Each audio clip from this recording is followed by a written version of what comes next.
Hey Rory, we're here with the Qi35 Driver to talk about distance and forgiveness. So I think we start with the distance aspect. Okay. Show us some shots here. All right. All right.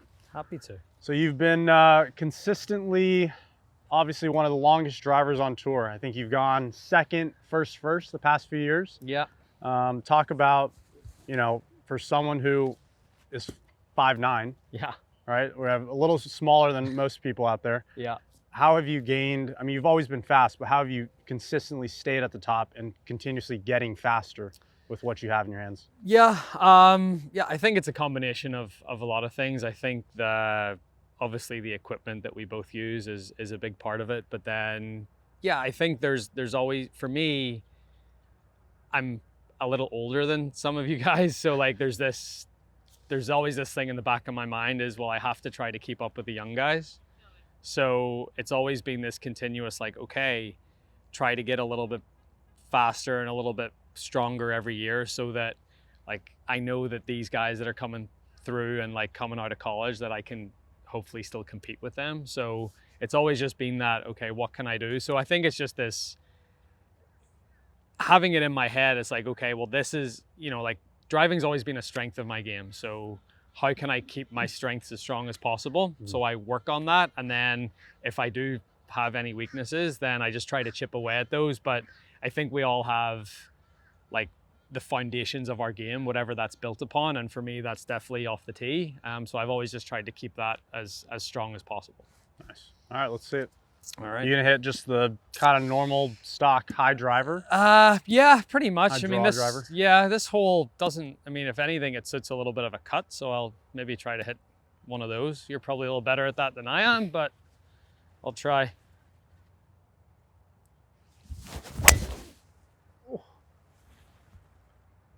I mean, with how much speed you have, I feel like I've seen you this year. I think I played, or maybe I saw it at the US Open. Like I saw you hit the really low, like in a way fairway finder, but something that's still going off the ball like at 180, 85. Yeah. Do you like to work that since you have the speed to kind of gauge it? I think having the speed, it enables you to try to hit some of those other shots. Yeah. And yeah, I mean, to get it in play, obviously the further you hit it, the more chance you have of it going offline. So to me, if I really need to hit a fairway, bringing the ball flight down is definitely a big, teeing the ball a little lower and flighting it down. It just means for me, it gets on the ground faster and has less of a chance of getting offline. Yeah, no, I love that shot. Yeah. It's nice when you have speed and you can kind of keep it in the air for quite some time.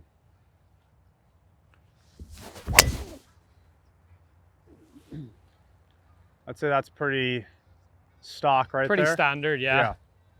Yeah.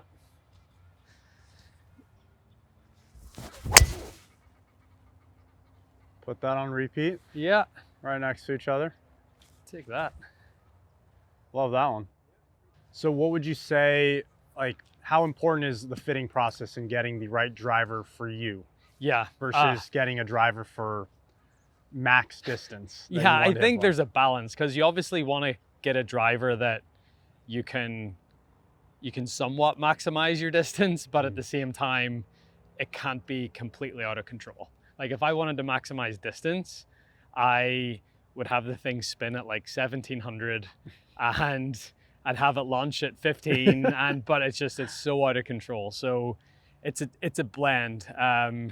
What would you say, like right now, if you were getting like your driver in play or this Qi35? Yeah. Are you on the spin, like you on the higher spinning side? Yeah, so I would say I've started to gravitate because I've gotten a little more speed. Yeah. I can use a little more spin to keep it under control. So yeah, I used to really try to be like a 21 or 2200 type of spin, and now I'm more gravitating to like 24, 2500. Okay. Just that extra 200 or 300 RPMs of spin just helps it stay online a little bit more. And do you like your driver, because there's so much versatility, like you know, adding weights. I know some guys like it to be very draw biased, very fade biased. Are you kind of in the neutral? Yeah, I would say I'm neutral. I'm a big, when I look down at a driver, I don't like to see it closed or see a lot of face and see it left. So my drivers probably look maybe slightly open to most people. So I'll take it maybe like a higher lofted head. So say this is a 9-degree head, and I'll turn it down to like 8 or 8. So by turning the loft down, then it opens the face up a little bit and it looks better to me. So I'd much rather do it that way. I know some people are the other way, where they'll take an 8-degree head and put loft on it to like 9 or 9.5 and like that face angle, but I've never liked that. So yeah, the fitting process is super important, and once I find something that I like, I just try to stick with it. Nice. and don't tinker too much. Love it. All right, I'm gonna age you a little bit here. Give me your thoughts on just the evolution of the driver. What we have in your hands today. I think we have 2 different models.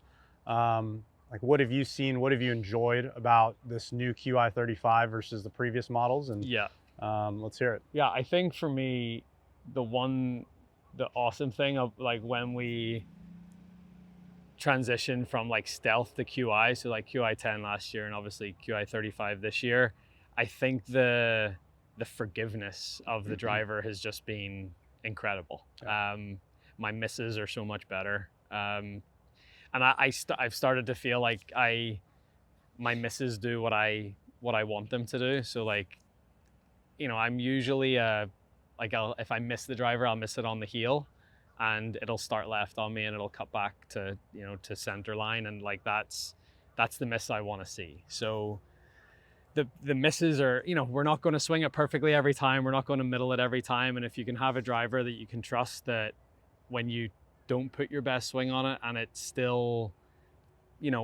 finds a way to get out there and it doesn't put you in too much trouble, like that's huge. So but yeah, the evolution of the driver since I've been with TaylorMade, you going even from the M series to the Sim to the Stealth to now the QI. I started and there wasn't, the drivers didn't have twist face, for example, and now they do. And then going from a titanium face to a carbon face, so there's been a lot of, but I think going to that carbon face from the Stealth onwards, I feel like it's been a lot more consistent, and as I said, the misses have been a lot better. All right, well, let's see a few more. Just tell me what you're doing. Let's see one that you're kind of going to give it, almost 100%. Yeah. You need a little bit more to cover. There's not really many bunkers at 315, 320, but yeah. So say if I'm really going after one, I'll put the ball up in my stance a little bit, like almost like level with my front foot. And then I'll probably give, if this is like a normal driver stance for me, I'll maybe just widen my right foot a touch. Weight's kind of the same, or you lean? Yeah, weight's kind of the same. I think the right foot being a touch wider, I can, I still want my weight evenly distributed, but I can maybe just have a little bit more like tilt, just to try to hit up on it a little bit more. And then from there, like what I like putting it up in my stance, because I feel like my left arm and the shaft are like one line. Okay. And then when I turn back, I can like. And really, where are you thinking about the speed aspect of the swing, or you're just letting it go? For me, it's from the top. So I don't really try to do much different than the backswing. I just try to make a big full turn. And then from there, it's really like, shifting the pressure back into your left side.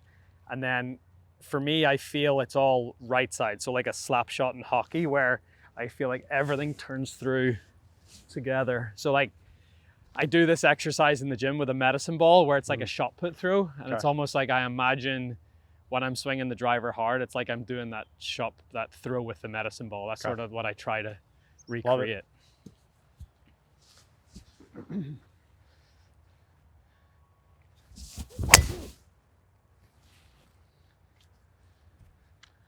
Not bad at all. Yeah. I'll take it. So yeah, obviously you've improved a lot in accuracy off the tee over the last few years. Like, what are the keys, or is there anything specifically that you've done or worked on to try to improve that accuracy? Yeah, I mean, for me, it's having a consistent shot shape. Okay. It's using the fairway as much as I can. I mean, just how you can use speed and work the ball and work the shot. I like to play, obviously, the cut and the fade, so I try and take the left side out of play, where I can aim as far left as I want and just know the ball's never going there. And for me, that's going to maximize the fairway, maximize my miss. Yeah.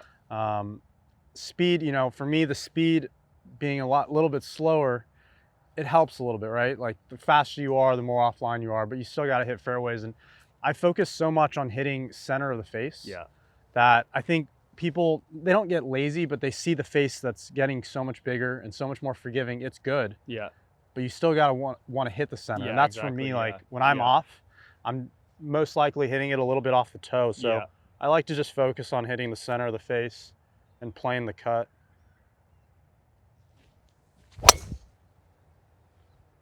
Or the tight pull. Trying. It's trying. But like for me, like that's the farthest left. Yeah, that's just like that's like the farthest left I would go. Exactly. It's a straight ball. And it's never going to get you in trouble. No, and that's what I try and do is I think the forgiving aspect is amazing because that's what I've seen with the QI10 this past year brought everything into the fairway. And knowing what that's going to be in the QI35, but also have the power still. That's what I'm looking for because for me, if I gain a few miles per hour throughout this off season, throughout the training, like that's huge. Like that's going to be a few yards for me. That's going to matter. I just want to stay in the fairways. So it's just about aiming left and really swinging within myself. Like I don't have, I don't have as much of a jump if I were to try and hit it really, really hard. But I know that swing I can play on a Thursday of a first round and have it on the 18th hole of a Sunday. Like it's kind of the same swing for me that I know what it's going to do. When you're going through a driver fitting, what are you specifically looking for? Like what, like you looking for a certain spin rate or launch angle or, you know? I mean, first thing is like how it looks, right? I think you talked about that. You want it, for you like to see not a lot of loft. You want it to look very square to just open. For me, I like it very square. I actually like it, if anything, a tick closed. But that's because I like to start at left, hit the cut. Launch angle is huge for me. You know, I swing pretty level with the driver. I don't swing as up as you would. I mean, you swing a few up on it probably. I don't swing up on it, so I have to get the launch. And with the speed I have, you know, that's going to matter a lot with distance. I look at the spin. I used to play a lot lower spinning driver. Now I try and get fitted kind of mid 2000s. It might lose 2 yards, but 2 yards is nothing when you're adding 2 more fairways for a day. Absolutely. And for me, you know, I used to really want a fade bias driver, but what I've noticed is my swing is naturally a fade. So I want it to be near. And then from that setting, just kind of aim straight and let it just peel back. You don't want to. If you have a fade swing and a fade bias driver, it'll just start to move a bit too much in the air. And that's what I noticed. So it was nice for a little bit, and then you'd kind of work off of it too much. In a bad way.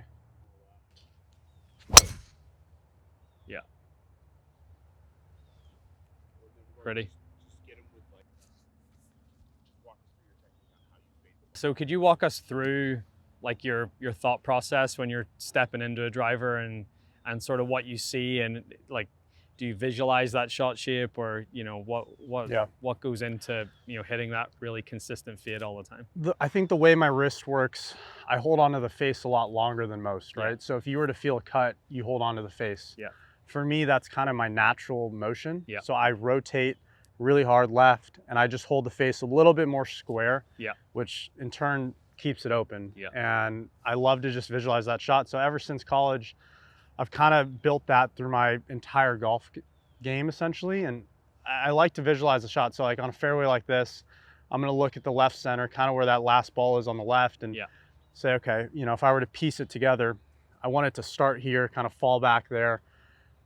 And I think when I get too guidey with my hands, that's when I have too much curve. And that's when you might see one that starts right. But for me, a straight ball is still going to fall right. So that's why I like to think I'm going to aim straight and kind of play a straighter shot down the left side, knowing that I have fairway right, versus try and get a little guidey with it. For me, guidey with my hands is bad. I think for a lot of us, it's a dangerous game because our body stops. And you know, I like to just, you want to let loose. You want to be free. When you swing your driver the best, like you know where the ball's going, you know where the misses are. And you just have to understand what your swing does. Does it draw? Does it fade? Does it miss left? Does it miss right? And from there, you can kind of take that to the next level of saying, okay, well, how do I maximize my fairway and hit more?